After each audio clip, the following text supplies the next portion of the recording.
আসসালামু আলাইকুম। Engineer next বিডিতে আপনাদের সবাইকে স্বাগতম। আমাদের জাতীয় পতাকা এটা কিন্তু শুধু এক টুকরো কাপড় না, তাই না? এর প্রতিটি সুতোয়, প্রতিটি রঙে জড়িয়ে আছে আমাদের ইতিহাস, আমাদের আত্মত্যাগ আর আমাদের গর্ব। আর চাকরির পরীক্ষার জন্য এখান থেকে প্রশ্ন তো আসবেই।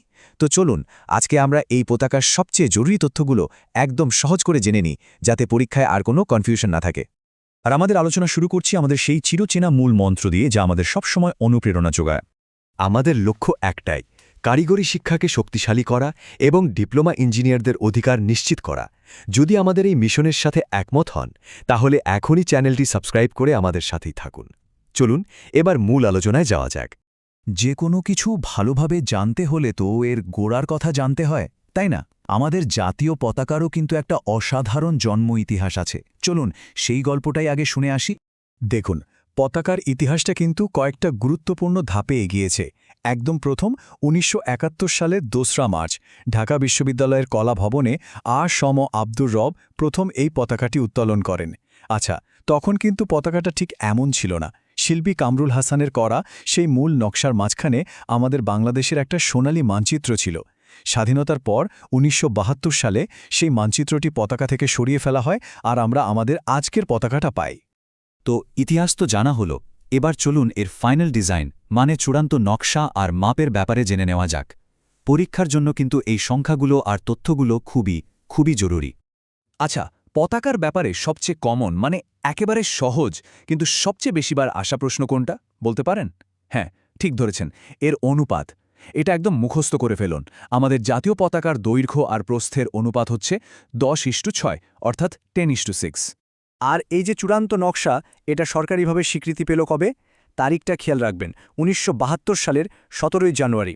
সেদিন People's Republic of Bangladesh flag rules ১৯৭২ নামে একটা গেজেট প্রকাশ করা হয়, আর এর মাধ্যমেই আমাদের পতাকাটা তার আইনগত স্বীকৃতি পায়।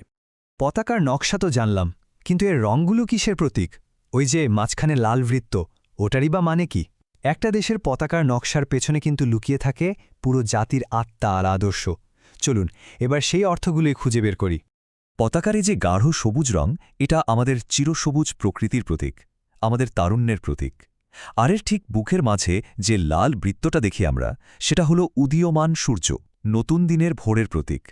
শুধু তাই না, এই লাল রং আমাদের সেই লাখো শহীদের রক্তের কথাও মনে করিয়ে দেয়, যাদের ত্যাগের বিনিময়ে আমরা এই স্বাধীনতা পেয়েছি।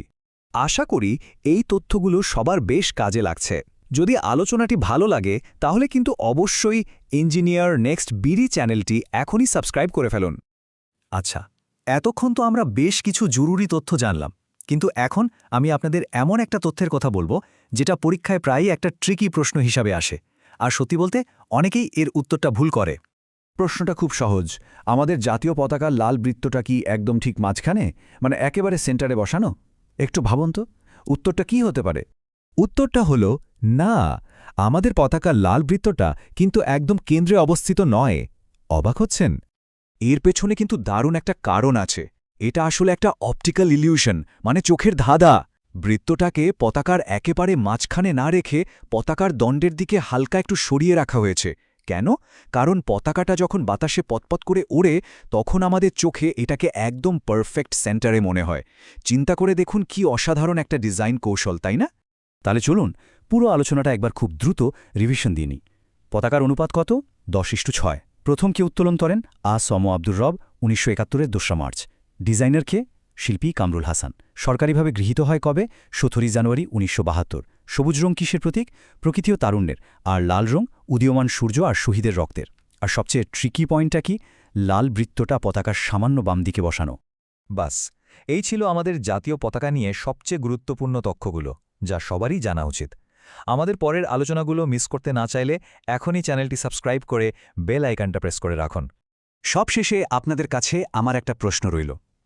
এরপর আপনারা আর কোন জাতীয় প্রতীক নিয়ে এমন বিস্তারিত আলোচনা দেখতে চান? নিচে কমেন্ট করে অবশ্যই জানাবেন। আপনাদের মতামতের অপেক্ষায় থাকলাম। আসসালামু আলাইকুম। আর হ্যাঁ, পরীক্ষার প্রস্তুতির জন্য কিছু গুরুত্বপূর্ণ বইয়ের তালিকা কিন্তু এই ভিডিওর প্রথম কমেন্টে দেওয়া আছে, চেক করে নিতে পারেন।